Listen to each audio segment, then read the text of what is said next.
So we have a live show every Tuesday, every Thursday, 1 Central, 2 Eastern, and we go to the live chat during those live shows. And one of you asked a question that I think is worth unpacking a little bit more, so we're doing a full segment on it right now. The question was, of the new crop of head coaches at a new destination, so Auburn's Hugh Freeze, Deion Sanders at Colorado, which of those coaches is best positioned to win a conference title first? So there are 4 guys I'm looking at right here. Like I said, Hugh Freeze at Auburn, Deion Sanders at Colorado, Luke Fickell at Wisconsin, and Matt Rule at Nebraska. Of those 4, who gives you the best chance to win a conference title first? A couple of things to unpack with this one, but the first, I think, criteria I'm looking at is the conference structure. And this will give us our course for the rest of the video, so hang with me here. Conference structure, very important. Luke Fickell, Matt Rule in the Big Ten West. The Big Ten West, it's no secret, is extremely winnable. The frustrating part about that, though, once you do win the Big Ten West and get to Indianapolis, you got to beat Ohio State or Michigan. And that is a very steep uphill climb. That is a very tall task. To make matters worse, in 2024, they're going away with divisions in the Big Ten. They'll say no mas, okay, wide open spaces. May the best 2 teams play for the conference. And so at that point, the advantage you did have with winning the Big Ten West is no more, because they're just taking the top 2. So we may see a world where it's Ohio State, Michigan in back-to-back weeks. It is what it is. I think that's probably the most fair. Also, you add teams like USC and UCLA. So what I'm trying to tell you is that whole arena in the Big Ten is not only going to be a little bit more of an uphill climb, it's going to get more crowded with good teams in USC and UCLA if we're to copy and paste the version that they have right now in the direction they're going. So for Luke Fickell and Matt Rule, could you win the Big Ten? For sure. I think it's a little bit more of a build, and I think it's more of a portal push on their end to get where they want to be. Because the talent gap right now with Michigan and Ohio State and the players they get and the players USC is getting, I'm just saying, that gives me concern and makes me think it's not Luke Fickell or Matt Rule to win the conference title first of this group. Let's look at Hugh Freeze. Hugh Freeze at Auburn has his work cut out for him. They're going to have to hit the portal extremely, extremely hard. Because right now, from a personnel standpoint in Auburn, Alabama, I don't think you are where you want to be. And given the just ridiculous nature of what the SEC is from a talent perspective, the gap is still pretty wide. So Auburn definitely has the NIL resources and now the pitch to make for, hey, come to Auburn, come achieve all your goals, come play in the SEC. Like, I understand that. But for Hugh Freeze, I think it's going to take some time to climb back to the top tier of the SEC. It's possible. Brian Kelly did it in year 1 and got to the SEC title game, but I'm just saying for Auburn, from a personnel perspective, that is going to be a little bit of a reboot, reload kind of operation. So give it a year or 2 or 3. Give it 4 years. I'm not saying it's going to take 4 years. I'm just saying let's have some patience with Hugh Freeze and what he's inheriting at Auburn and how active they need to be in the portal. And the SEC is just brutal. Okay? So I'll leave it at that. So Deion Sanders, Coach Prime, coming to the Pac-12, taking his blueprint from Jackson State now to the Pac-12. Let's talk about it. Really quickly, though, if you haven't yet subscribed to the channel, we would love to have you at the party. College football content, 12 months out of the year. This is your spot. All right? Would love to have you here. Also, follow me on the socials, at JD Piquel on Twitter and on Instagram. Let's talk about Coach Prime here for a second. The Pac-12 is very interesting in that there has already been a blueprint laid for a first-year coach revamping his program, revamping his roster, rather, through the portal, and then taking that roster, putting it together really quick, competing for a Pac-12 title in year 1. Lincoln Riley in USC said, here's the map, Coach Prime. Go do what you do. And for Coach Prime, he's already kind of followed that blueprint at Jackson State. Had 20-plus transfers in the 2022 class alone. He can get the talent into his program and be effective in utilizing it. So that's not my concern. But when I look at Deion Sanders and just how quickly I think he can win a conference title, I think Deion Sanders is your answer here. And for what I just said about conference structure, The Pac-12, like I said, can be shown, it can be flipped with quicker results by nature of what USC did, but it's a less steep climb than these other conferences. Beating Michigan, beating Ohio State, it's a lot to ask of some of these programs. That's a lot of ground to make up. Beating Georgia, beating Bama, beating Tennessee, a lot of ground to make up in the SEC for Hugh Freeze. Beating Utah, beating USC, that's a steep climb for a Colorado in year one, but it's not impossible. And we're not even saying in year one. We're just saying who's the quickest of this group. I think with the right portal action, with the right hires on your staff, this is very much so attainable. I'm not saying it won't be difficult, but you look across the landscape, the climb is a little bit more doable, and the gap is a little bit less than what I perceive it to be in these other conferences. I also want to say this about Deion Sanders. Deion Sanders is built for what college football is right now. Talent acquisition. You get the best players on your roster, it's over half the work. And like I said, he's proven he can do that at Jackson State. So here's why he's more dangerous now. We talked about it on the Inside Scoop the other day with Josh Newberg, On3 national recruiting analyst. Follow him.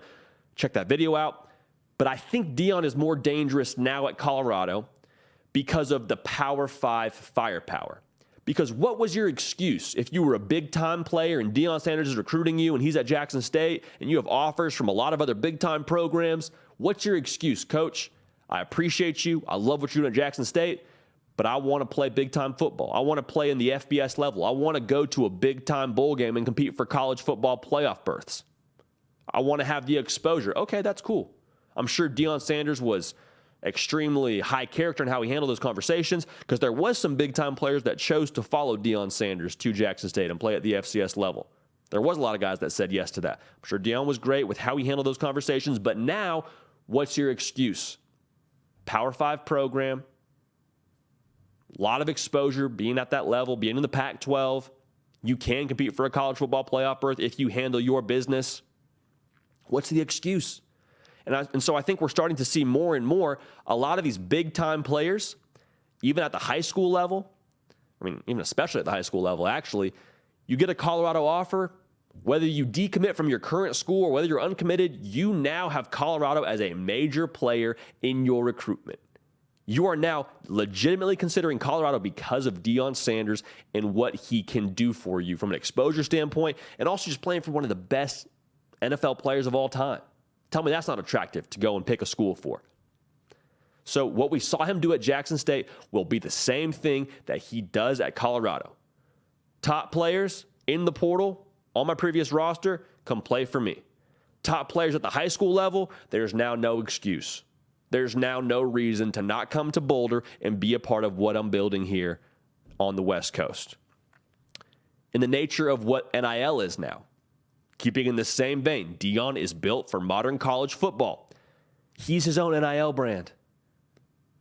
Like there's all this talk about, well, Colorado is kind of a lower tier Power 5 school, and they're not USC, they're not Oregon, they don't have all the Nike money that Oregon has and whatever. Like Deion Sanders, I promise you, is bigger than the Colorado football program. And that's not to knock the Colorado football program. In fact, that is to praise the Colorado football program for having the awareness and having the tenacity to get Deion Sanders to being their head coach. There is going to be money coming from places well outside of Boulder, Colorado because of Deion Sanders to support the NIL efforts, to support what he's building there in-house. It's all headed the right direction. But today, talent acquisition, handshake emoji, NIL, that's Deion Sanders, man. That's the way this game is headed, and that's at the very least the starting point to build your foundation for your program going forward. Now, that's not all it takes, and we've seen that from other case studies across the college football landscape. You can't just have talent and not know how to put it together. There's no point to it, but I do think Deion Sanders, with what he's done at Jackson State, with his experience to this point, has some sort of gauge for how to move this thing forward. It'll be a new experience. That's why people are kind of holding their breath. It'll be a little bit new, but I think having the pieces won't be a problem for him, and that's cause for excitement. So what did I just say? There's some people holding their breath, whether it's recruits, whether it's guys that are thinking about transferring, whether it's guys that are in the portal. There's still this proof of concept at the Power 5 level that is yet to be proven from Coach Prime. That's okay. It's going to be year one. They'll have a chance to prove it. But here's the dangerous thing. Here's what would just, I think, be trouble for the rest of the college football landscape. What if it works and works early for Coach Prime? If it works and works early, there's proof of concept in the first year to year, 2 years, there will be a line in the transfer portal leading up to the door of Boulder, Colorado and Coach Prime. There will be another line leading from the high school recruiting trail up to Boulder, Colorado and Coach Prime. And they are just going to kind of have their pick of the litter, even more so than they already do right now. Because once it works, once that risk is mitigated and there's a little less concern about, well, I don't know, it's his first year in the Power 5. Well, I don't know, he hasn't coached at the college level very long. Once that's all settled, if there's early return on investment, that would be really exciting. And that would be really problematic for a lot of these other programs. Also, keeping in this conversation of who's the first to win the conference title, USC and UCLA leave pretty soon. So that's two big dogs in this conference right now that would be out of there, and Colorado having a chance to take over some of those vacancies that they leave. But to answer this question, who's the first head coach of this new crop to win or compete for a conference title? It's Deion Sanders. It's Deion Sanders because of the conference structure, the Pac-12. The big dog is Utah and USC, and that gap is not as wide as it is in the Big Ten and the SEC with Bama and Georgia and Michigan, Ohio State. It's a steep climb, but the incline is much less for a program like Colorado in the Pac-12. Deion's built for modern college football. He just is. NIL, talent acquisition, he's going to knock that out of the park. That's where the game is headed right now. That's what Deion's going to hit a home run in. Don't let him get hot, because when he does, it's going to be the snowball effect. And that will be trouble for everybody else in the Pac-12 conference, yes, but I think college football wide, that would be a sight you would not like to see if you're an opposing program. I'll leave it at that. This has been The Hard Count. I'm JD Piquel. We appreciate you tuning into the channel, tuning into the program. Subscribe. We would love to have you at the party. We have had well over 2,000 of you join us in the last week or so that have followed the Coach Prime coverage. This is your spot. Transfer portal season, turning up the heat. Coach Prime coming to Colorado and different coaching carousel stuff, turning up the heat. We got you covered here. Recruiting, we got you covered here. Make sure you're locked in. Also follow me on the socials at JD Piquel on Twitter and on Instagram. We're going to keep the party rolling, and we will see y'all next time. Hey y'all, thanks so much for watching. Subscribe to the channel here to make sure you don't miss an episode of The Hard Count. Also be sure to check out other videos on the On3 YouTube channel.